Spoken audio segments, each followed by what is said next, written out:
Tao nào bung khẳng men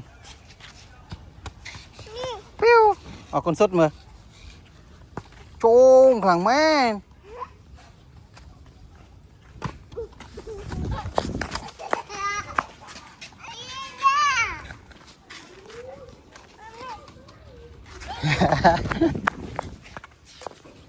sốt tạ bong rồi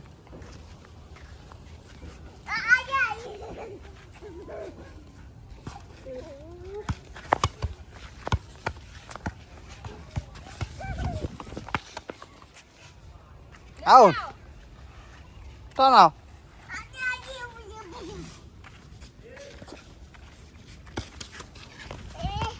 con to đây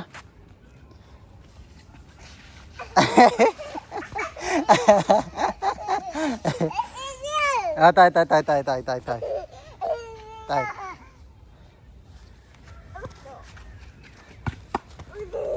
tay tay tay tay tay sự tạo bong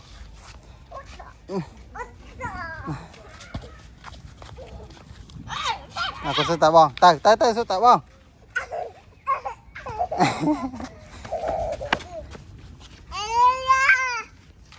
tạo bong sốt mau hơi Pang rồi.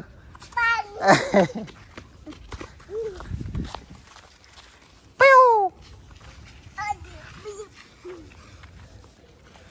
Con sốt tân na mình, nổi bay một tạ bong rồi. Tổ sốt nà chừng chuối nà sốt đam màu. Sốt đam màu. Sốt đam. Ây da. Sốt đam tiệt. Tạ bong, đam tiệt. Còn sốt đam tiệt rồi. Sốt đam.